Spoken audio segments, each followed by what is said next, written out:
Hello dear students, constitutional design chapter का ये last topic है इंस्टीट्यूशनल डिज़ाइन। इसके पहले हम philosophy of the constitution study कर चुके हैं और the different values that guided the constitution making. देखिए, अगर हम मोटे मोटे और बहुत काम चलाऊ शब्दों में समझना चाहें तो हम इतना समझ सकते हैं कि इंस्टीट्यूशनल डिज़ाइन किसी भी सिस्टम का हिस्सा होता है। हमारा कॉन्स्टिट्यूशन यहाँ पर ये हमारे कॉन्स्टिट्यूशन के लिए यूज हुआ है, तो कॉन्स्टिट्यूशन में जो डिफरेंट सिस्टम है वो किस तरीके से वर्क करेंगे, उनकी वर्किंग एक डिज़ाइन है जिसे यहाँ पे इंस्टीट्यूशनल डिज़ाइन कहा गया है। क्योंकि जो कॉन्स्टिट्यूशन एक पॉलिटिकल सिस्टम इस्टेब्लिश करता है और उसमें बहुत से वर्क होते हैं, बहुत से फंक्शंस होते हैं जो कॉन्स्टिट्यूशन में लिखे हुए हैं। वो सारी की सारी फंक्शनिंग ही इसकी इंस्टीट्यूशनल डिज़ाइन है, जैसे लॉ मेकिंग है, जुडिशरी है, इलेक्शंस हैं, एट्सेट्रा। अब थोड़ा डीप में जाएँ, जैसा कि मैं अपने लेक्चर्स में करता रहता हूँ, कि जिस प्रकार से एक artist different lines, different curves के माध्यम से वो एक तस्वीर बना डालता है तो एक तस्वीर कोई ऑब्जेक्ट जिसके जरिए वो अपना कोई ना कोई आइडिया रिप्रेजेंट करता है। लेकिन उस ऑब्जेक्ट में कितने फॉर्म्स होते हैं, कितने पार्ट्स होंगे। हमारा शरीर देख लीजिए, कहने के लिए हमारे एक बॉडी है, एक शरीर है, लेकिन वास्तव में अगर हम देखें तो नाक कहाँ है, कान कहाँ है, मुंह कहाँ है, सब हमारी बॉडी की डिज़ाइन का बॉडी एक सिस्टम है, उस डिज़ाइन के हिस्से हैं और सबका अलग अलग वर्क है। उसी तरह से कॉन्स्टिट्यूशन में डिफरेंट सिस्टम्स हैं, सबका अपना अपना वर्क है। तो जो डिज़ाइनिंग इंस्टीट्यूशनल डिज़ाइन है। अब जरा आप एजुकेशनल सिस्टम को ले लीजिए। अब एजुकेशनल सिस्टम को चलाने के लिए अगर हम उदाहरण लें तो कॉलेजेस हैं, स्कूल्स हैं, यूनिवर्सिटीज़ हैं, ये सब एजुकेशनल सिस्टम की इंस्टीट्यूशनल डिज़ाइन का हिस्सा है। अगर ये नहीं होंगे तो एजुकेशनल सिस्टम कैसे वर्क करेगा। फिर उसके अलावा गवर्नमेंट के रूल्स हैं, रेगुलेशंस हैं, वो भी रूल्स हैं, रेगुलेशंस, डिफरेंट लॉज भी इसका एजुकेशनल सिस्टम को चलाने में मदद करते हैं, तो वो भी एजुकेशनल सिस्टम की इंस्टीट्यूशनल डिज़ाइन का हिस्सा है। और ये हर एक सिस्टम में आपको मिलेगा।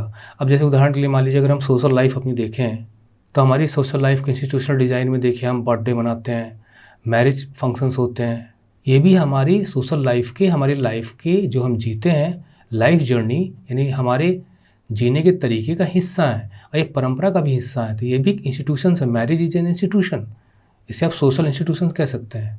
और इंस्टीट्यूशनल डिज़ाइनिंग आपको एक जैसी हर जगह नहीं मिलेगी। फॉर एग्जाम्पल, अगर हम कॉन्स्टिट्यूशन ही ले लें तो पॉलिटिकल सिस्टम तो लगभग हर देश में है। तो क्या हर देश के पॉलिटिकल सिस्टम की कॉन्स्टिट्यूशनल डिज़ाइन या हर देश की पॉलिटिकल सिस्टम की डिज़ाइनिंग एक जैसी है? नो। प्रशासन, शासन तो सऊदी अरब में भी चलता है, लेकिन वहाँ पे डेमोक्रेसी नहीं है। चीन में भी चलता है, लेकिन वहाँ पे ट्रू डेमोक्रेसी नहीं है। अमेरिका में भी चलता है, वहाँ डेमोक्रेसी है, रिपब्लिक भी है, लेकिन वहाँ की कॉन्स्टिट्यूशनल डिज़ाइनिंग में वहाँ प्रेसिडेंशियल सिस्टम है। हमारे यहाँ प्रेसिडेंशियल सिस्टम नहीं है, हमारे यहाँ पार्लियामेंट्री सिस्टम है। तो हमारे कॉन्स्टिट्यूशन के सिस्टम के जो डिफरेंट वर्किंग डिज़ाइन है वही इंस्टीट्यूशनल डिज़ाइन है। That is how the constitution will work in different fields is it's institutional design. तो देखते हैं किन किन इंस्टीट्यूशन की बात इसमें की गई है। A constitution is not merely मतलब सिर्फ, मात्र। A constitution is not merely a statement of values.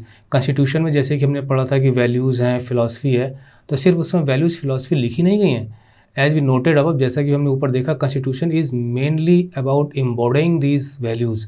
देखिए, एम्बॉडिंग का मतलब होता है कि कोई भी आइडिया है, कोई भी थॉट है, उसको रिप्रेजेंट करना। फॉर एग्जांपल, मदर है तो माँ ममता को रिप्रेजेंट करती है। ममता एक आइडिया है, वैल्यू है, और उसे धारण करती है, आत्मसात करती है। उसका रूप हमें माँ में देखने को मिलता है, उसकी एक्टिविटीज़ से पता चलता है। उसी प्रकार से जो डिफरेंट वैल्यूज़ एंड फिलॉसफी है उनको कॉन्स्टिट्यूशन एम्बॉडी करते हुए डिफरेंट सिस्टम बनाता है, मतलब इंस्टीट्यूशनल अरेंजमेंट्स, व्यवस्थाएं करता है कि किस प्रकार से वर्क करेंगी। माँ है, अगर उसके अंदर ममता है तो वो ममता दिखेगी, उस ममता के तहत एक बच्चे का लालन पालन होता है। उसी प्रकार से कॉन्स्टिट्यूशन में जो वैल्यूज़ हैं वो कैसे लागू होंगी, कैसे हम अपने देश में उसे इम्प्लीमेंट करेंगे, उसके लिए डिज़ाइनिंग करनी पड़ती है। अब देखिए, कंप्यूटर सॉफ्टवेयर है, आप चलाते हैं, एप्लीकेशन चलाते हैं, उनकी भी डिज़ाइनिंग होती है, उसमें भी डिफरेंट पार्ट्स होते हैं। उनकी डिज़ाइनिंग कोड के जरिए होती है। जितनी अच्छी कोडिंग होगी उतनी अच्छी स्मूथ डिज़ाइनिंग होगी। आपको डिज़ाइन तो करना ही करना है, आप पहले तो एक आउटलाइन बनाएंगे ना। उसी प्रकार से हमारे कॉन्स्टिट्यूशन में भी डिफरेंट अरेंजमेंट्स किए गए हैं, डिफरेंट अरेंजमेंट्स उसके डिफरेंट डिज़ाइनिंग के हिस्सा हैं। और चूँकि अरेंजमेंट्स लागू होने हैं, सिस्टम फॉलो होना है, इसलिए इसे इंस्टीट्यूशनल भी कहा गया। एक आइडिया इंस्टीट्यूशनल नहीं होता। कोई भी विचार आपके मन में आता है तो वो सिर्फ एक आइडिया है, लेकिन जब उसे आप डिफरेंट सिस्टम से लागू करने की कोशिश करते हैं उसे इंस्टीट्यूशनलाइजेशन कहते हैं। तो वही फिलॉसफी, वही वैल्यूज़ को इंस्टीट्यूशनलाइज करने का मतलब उनको कैसे लागू करेंगे। Much of the document called constitution of India, तो वो जो कॉन्स्टिट्यूशन एक प्रकार से डॉक्यूमेंट ही तो है, इज अबाउट दीज अरेंजमेंट्स। तो ये कॉन्स्टिट्यूशन यही अरेंजमेंट्स की बातें करता है जहाँ ये वैल्यूज फिलोसफी में लागू होगी। जैसे मान लीजिए इक्वलिटी, फ्रेटर्निटी, ये सब आइडियाज़ हैं। अब इन्हें लागू आप कैसे करोगे? आप अपने घर में कैसे लागू करते हो, आप अपनी फ्रेंडशिप में कैसे लागू करते हो, आप अगर स्पोर्ट्स में खेलते हो तो किस प्रकार से आप इन्हें लागू करते हो, इम्प्लीमेंट करते हो, कैसे आप इम्बॉडी करते हो इन दीज वैल्यूज़ को। तो ये तो हमारी लाइफ का हिस्सा है जो हर जगह चलता रहता है। It is very long and detailed document. एक तो एक बहुत ही बड़ा एक डॉक्यूमेंट है, मतलब कई पन्नों में लिखा गया है। Therefore it needs to be amended. अब देखिए यहाँ से शुरू होता है कि हमारे डॉक्यूमेंट एक बहुत बड़ा कॉन्स्टिट्यूशन, हमारा lengthiest constitution of the world है, तो इसे सुधार की आवश्यकता पड़ती है, क्योंकि समय के साथ साथ हो सकता है कि कई नई चीज़ें जोड़नी पड़ें, कुछ चीज़ें ऐसी हों जो हमें हटानी पड़ें। तो ये जो हटाना कुछ, जोड़ना कुछ, joining and deleting and improving, इसे अमेंडमेंट कहते हैं, संशोधन कहते हैं। तो हमारा संविधान ये भी बताता है कि संशोधन संविधान में कैसे किया जाएगा। जो डॉक्यूमेंट में लिखा गया है अंबेडकर जी के समय, नेहरू जी के समय, अब वो नहीं है, तो आज अगर हमें करना है तो हम कैसे करेंगे? देखिए सिस्टम उसमें बताया गया ना। तो हमारे कॉन्स्टिट्यूशन के डिफरेंट सिस्टम, एक सिस्टम ये भी है, तो इसे खुद कैसे अमेंड किया जाएगा। तो अमेंडमेंट करने की पूरी प्रोसीजर एक इंस्टीट्यूशनल डिज़ाइन का हिस्सा होगी, एक डिज़ाइनिंग होगी, डिफरेंट प्रोसीजर्स फॉलो किए जाएंगे उसमें। वो डिफरेंट प्रोसीजर्स फॉलो करना ही एक डिज़ाइनिंग है, डिफरेंट स्टेप्स की।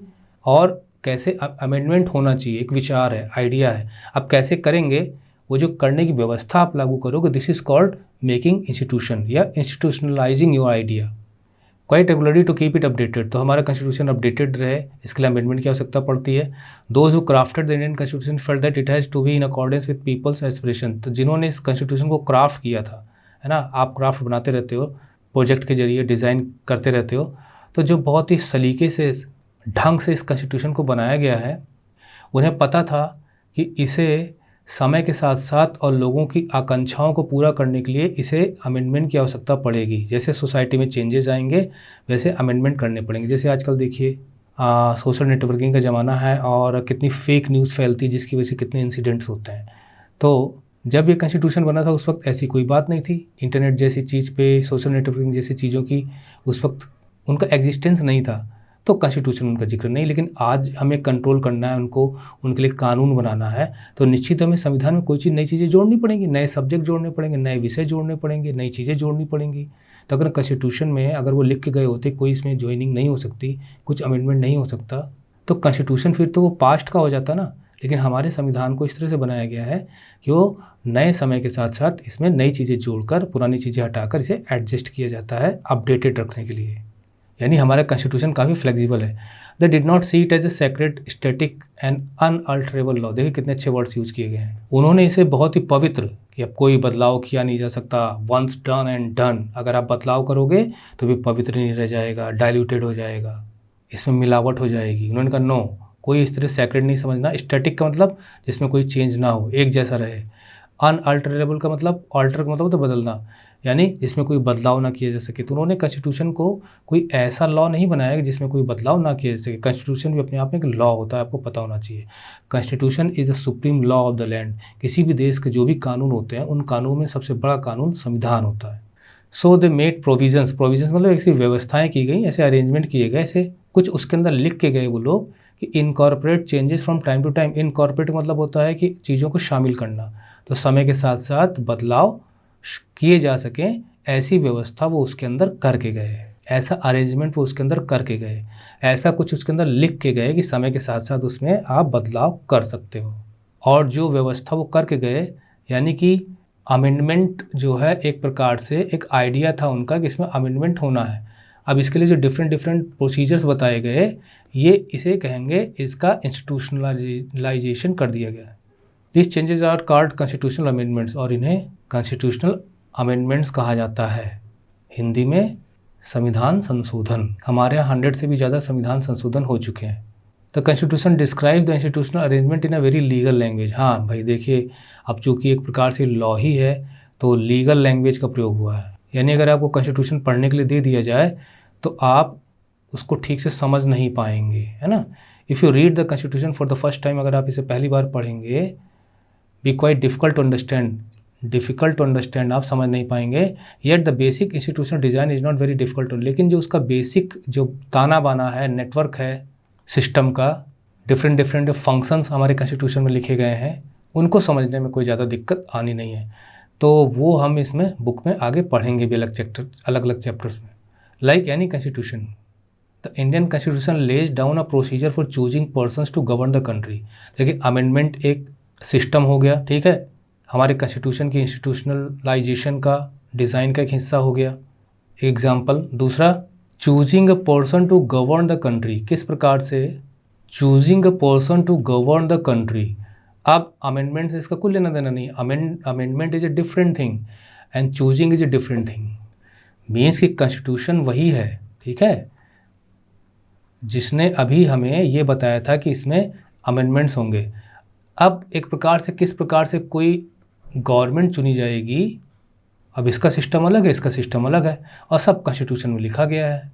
तो सरकार के चुनने की व्यवस्था भी एक प्रकार का इंस्टीट्यूशनलाइजेशन है, इंस्टीट्यूशनल डिज़ाइन है।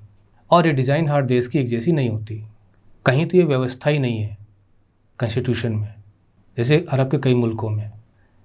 तो हमारा संविधान, कैसे सरकार चुनी जाएगी, कौन शासन करेगा, it defines who will have much power, किसके पास पावर होगी, किसके पास ज़्यादा पावर होगी, किसके पास कम पावर होगी, कौन डिसीजन लेगा, ये सब कुछ हमारे कॉन्स्टिट्यूशन में लिखा गया है, व्यवस्था की गई है, दैट इज़ उसका इंस्टीट्यूशनलाइजेशन किया गया है। अगर अभी भी ना समझ में आया हो कि इंस्टीट्यूशनलाइजेशन कैसे किया गया होगा, तो सीधी सी बात है कि किस प्रकार से चुनाव होकर कैसे लोग चुनकर आएंगे, किससे कितनी पावर मिलेगी, कौन डिसीजन लेगा, क्या डिसीजन लेगा, इसका जो सिस्टम है बनाया गया है, वही इंस्टीट्यूशनलाइजेशन है।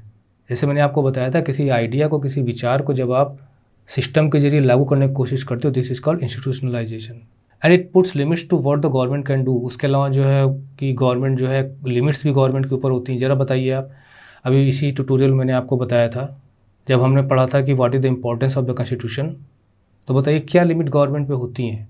जी हाँ, फंडामेंटल राइट्स जो हैं हमारे नागरिकों के, एक प्रकार से वो लिमिट का काम करते हैं गवर्नमेंट पर। To what government can do by providing some rights, तो राइट्स हैं, सिटीजन्स को मिलते हैं, उनसे लिमिट होती है, उनका वायलेशन सरकारें नहीं कर सकती। The remaining 3 chapters in this book are, अच्छा इसमें यही सब बताया गया है कि आगे चल के जो हम 3 चैप्टर्स पढ़ेंगे वो 3 एस्पेक्ट्स के बारे में होंगे। मतलब जो कॉन्स्टिट्यूशन में डिफरेंट सिस्टम्स हैं, डिफरेंट सिस्टम मतलब जो इंस्टीट्यूशनल डिज़ाइन है, जो डिफरेंट संस्थाएं बनाई गई हैं, डिफरेंट अरेंजमेंट्स किए गए हैं, उसमें से 3 मुख्य हम पढ़ेंगे। Working of the Indian constitution, जैसे मैंने आपको बताया था कि अगर आपको कुछ समझ में ना आए तो इंस्टीट्यूशनल डिज़ाइन को आप ये समझ लीजिए कि working of the Indian constitution is called institutional design of the constitution. We shall look at some key constitutional provisions, तो कुछ मुख्य मतलब जो कॉन्स्टिट्यूशन की बातें हैं, सिस्टम है, डिज़ाइन है, उनको हम पढ़ेंगे हर चैप्टर में अलग अलग।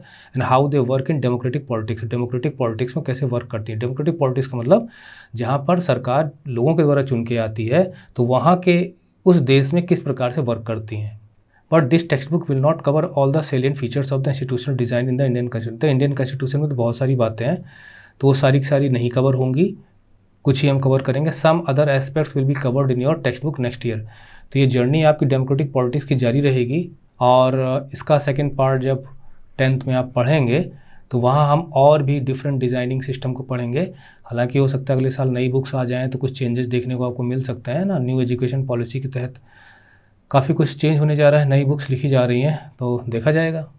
तो मैंने इसमें इंस्टीट्यूशनल डिज़ाइन आपको बताया किस प्रकार से जो कॉन्स्टिट्यूशन है उसमें जो डिफरेंट अरेंजमेंट्स हैं, वो डिफरेंट अरेंजमेंट्स इसके इंस्टीट्यूशनल डिज़ाइन का सिस्टम है ना। जैसे फॉर एग्जांपल अमेंडमेंट कैसे होगा, इलेक्शन कैसे होगा, प्रेसिडेंट का इलेक्शन कैसे होगा, जुडिशल सिस्टम कैसे वर्क करेगा, पंचायत सिस्टम कैसे वर्क करेगा, एट्सेट्रा एट्सेट्रा, ये सब इंस्टीट्यूशनल डिज़ाइन ही है।